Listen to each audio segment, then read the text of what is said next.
Dis, est-ce que quand je vous jase, est-ce que vous trouvez ça ennuyant comparé à d'autres fois? Est-ce que vous trouvez ça intéressant? Est-ce que vous écoutez ça en faisant comme, mais mon Dieu, Seb nous explique sa philosophie de la vie? Ou est-ce que vous faites vraiment, y a-t-il quelqu'un qui peut se lever pour qu'on écoute d'autres choses?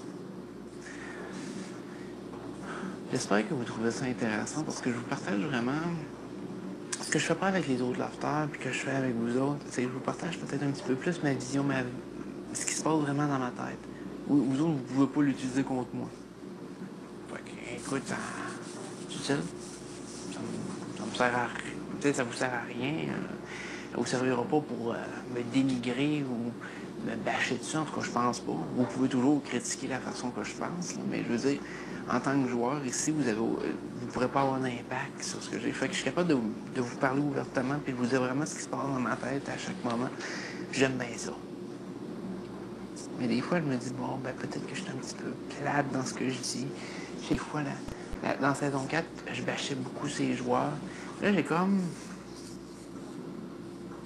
Tu sais, quand tu fais le tour des insultes, puis tu trouves plus rien à dire, je trouve que ça vaut pas la peine d'essayer de chercher quelque chose d'autre à dire. T'sais, on sait tous qu'Alexandra, c'est une zéro personnalité, que c'est... c'est la médiocrité de la race humaine à l'état pur. Que c'est... dans le fond, que c'est un néant de personnalité. On sait que Signy, ben, écoute, Signy, qu'est-ce que je pourrais dire qui n'a pas déjà été dit sur Zénie?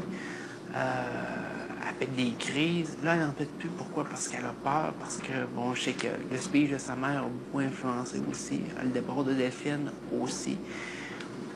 Mais c'est une fille qui a tout dans la vie, qui... Tout est acquis pour elle. C'est facile. Elle a comme jamais connu un moment dur. On reconnaît ça des gens qui ont vécu la misère. Quelqu'un qui a connu la misère s'effondrera pas ou se détruira pas sur une niaiserie. Et je suis certain qu'il y a quelqu'un, je sais pas moi, qui a traversé des épreuves extrêmement dures dans sa vie, commencera pas à péter une crise parce que son kit de maquillage a disparu pour une demi-journée. Sérieusement, je penserais pas. Puis c'est un petit peu ça, c'est que c'est une personne qui a tout. Puis le problème avec elle, c'est qu'à l'âge qu'elle est rendue, elle devrait avoir vécu assez pour pas agir en princesse de même, logiquement. On s'entend dessus que ça frise le ridicule à bien des niveaux, là, la façon qu'elle a de se comporter. Pour ça, Christelle, écoute, la fille qui arrête pas de dire que quand elle était jeune, elle faisait rire d'elle, que les gens la méprisaient, qu'elle était ridiculisée, puis maintenant c'est Miss Fauten qui juge les gens.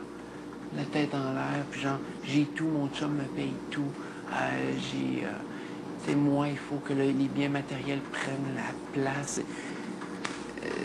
T'as rien appris du stade où ce que le monde riait de toi, là? Tu sais, ce qui aurait dû te rendre une bien meilleure personne, développer ton côté humain, développer ton côté dire, tu te renforcer en tant que personne, a plutôt développé un monstre sur deux pattes. C'est comme ça que je le vois, là. Je sais pas si vous autres vous le voyez de même, mais moi je fais comme. Tu sais, elle est fine dans une certaine mesure, mais elle a comme une carapace dégueulasse autour d'elle. C'est un peu comme M. Baron. M. Baron, là, il a une grosse carapace qui s'est forgée. Pourquoi? Parce que fort moment, il a été ridiculisé quand il était jeune. J'ai aucune certitude, là. J'émets des hypothèses. Il était ridiculisé quand il était jeune. Le monde a dû fesser dessus. Il s'est bâti une armure. Il s'est bâti...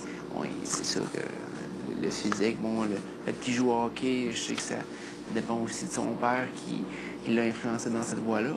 Mais au-delà de ça, je pense vraiment qu'il s'est bâti une grosse carapace envers les femmes, envers les autres. Il doit s'être fait avoir plusieurs fois dans sa vie, donc il déteste les gens qui peuvent manipuler, mentir. Je dis pas que dans la vie de tous les jours, manipuler, mentir, c'est une bonne chose. C'est pour ça que je ne vanterai pas les mérites de ça. Mais dans une game comme Love Story, qu'il faut mettre de l'action, qu'il faut créer des revirements, t'as besoin de ça. T'en as besoin. Puis Mathieu est borné à croire en son idée, puis fait comme, putain, c'est ça. Hein? C'est vraiment un homme des cavernes. peu comme François Mascotte disait, là, tu sais. Hein? TV. Mais c'est à peu près ça. C'est bon, c'est comme. Pas mentir. Je sais pas là, comment ils voient ça, mais. En tout cas, après ça. Mais c'est ça, comment je dis, c'est que. En tant que tel, tout a été dit. Puis souvent, je l'ai dit en pleine face des gens que je voulais. Tu sais, comme Baron, j'ai dit en pleine face ce que j'avais à dire. Vous avez assisté à ça. Je suis sûr que ça a donné un bon show de TV. En tout cas, j'espère que ça a donné un bon show de TV.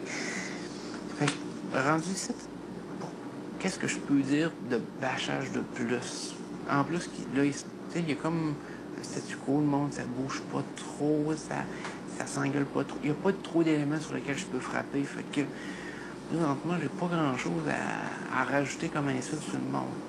Mais ça, je sais que les insultes, ça vous faisait super plaisir. Fait que bref, j'en suis rendu. J'en suis. Ouais, j'en suis réduit, devrais-je dire, à vous jaser un petit peu de ce que je pense, de ma vision de la vie, de ma vision de ce qui se passe dans le loft. Moi, perso, je veux que Love Story All-Star, ce soit la première télé-réalité qu'il y ait un gagnant qui le mérite à la fin en All-Star. Parce que tous les All-Stars, Amazing Race, Big Brother, Survivor, il n'y a jamais eu un All-Star de télé-réalité où ce que le gagnant le méritait vraiment. C'est-à-dire que le gagnant, c'était une légende qui est arrivé là avec une grosse aile dans le dos puis qui a gagné quand même à la fin. C'est souvent des petits joueurs, des joueurs de seconde zone, qui ont réussi à se rendre jusqu'à la fin puis à gagner. Moi, je veux éviter ça ici. Je voudrais qu'on ait la fierté de dire enfin, il y a une légende qui a gagné. Peut-être que ce sera pas moi. J'espère que ça va être moi. Mais c'est peut-être pas moi. Si c'est pas moi, ben, je veux au moins que ce soit quelqu'un qui le mérite. Puis c'est pour ça peut-être que la stratégie que j'adopte, d'emmener des joueurs que je trouve qui font le show. Je trouve qu'il y a beaucoup de gens avec qui je me tiens qui se donnent, puis qui sont prêts à faire le show ou à provoquer des choses. Puis qui vont se donner dans les compétitions, qui vont se donner dans les discussions, qui se fermeront pas. Puis qui parleront pas de coiffure à longueur de journée. Là. On s'entend? Ça va. Dans le fond, c'est ça mon but principal. J'espère que cette stratégie-là va être appréciée du monde, puis qu'à la fin, le monde va savoir la reconnaître et m'honorer de la victoire pour ça, pour leur avoir permis d'avoir un bon show de TV. D'un autre côté, je sais pas si c'est à 100% honorable, là. On s'entend, peut-être que vous le voyez pas de cette façon-là, ou vous dites peut-être, bon, Seb, il donne pas le jus qu'il nous donnait dans le cadre. C'est bon. C'est sûr que c'est beaucoup plus difficile. Sincèrement, le problème, c'est que je m'étais créé plusieurs scénarios avant d'entrer dans le loft.